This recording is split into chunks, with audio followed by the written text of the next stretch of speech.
This next song we wrote at Stevenson Ground. It was the first song that we wrote after Sunflower, actually, at the very beginning. And it was also a song that nearly didn't make the album. We wrote it, and it's actually a really good title. It's a really good lyric. But we made this hideous demo.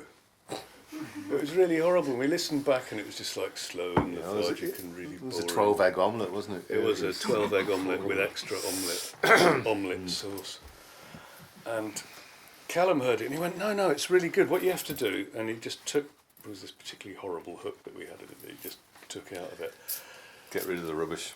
And he put a key change in it, which is what boy bands do.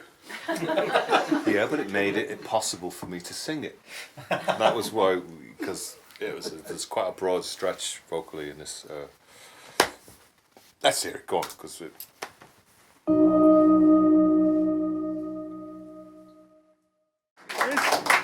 Huh? It's a good song, that. Excellent. It is. Oh, come on. You're up there. Yeah, well, you know, Remembered, yeah, exactly. life issues, isn't it? I've come to the conclusion, right, that all of Colin's albums are concept albums. When we made Two Churches, and I think I've bored various members of this room before with this. We made Two Churches. We went to South Africa, and about 3 weeks before we went, because I was producing it, he said, "Do you want to hear some songs?" And he'd said he wanted to make a Crazy Horse type of album, and I said, "Well, no, I don't want to hear any songs because it's a Crazy Horse type of album. We just make it up as we go along." Yeah. So we did, and it actually dawned on me about 2/3 of the way through making the album Between Two Churches, which was the central track, that the entire thing was a midlife crisis, because it is. It's between two churches. You're born at one, and you're moving to another, and in the middle of life, you're at this place. We've all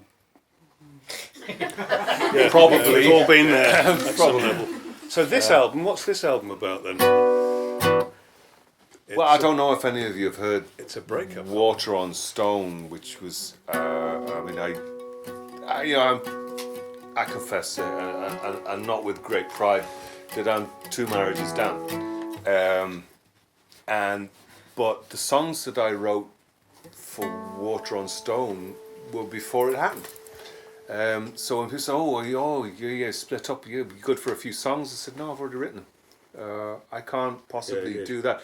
And actually it was it was fortunate, because what happened was, it was not a typical process, and what's happened is, now I actually live with my ex-wife. I run a small village, you might say, in Ireland, where my kids and the dogs and my ex-wife and I coexist, because we're a parenting team, because what matters most to us, of all, is our children. And our children have not suffered because we couldn't work it out with each other. And that's the kind of level of humanity that I aspire to.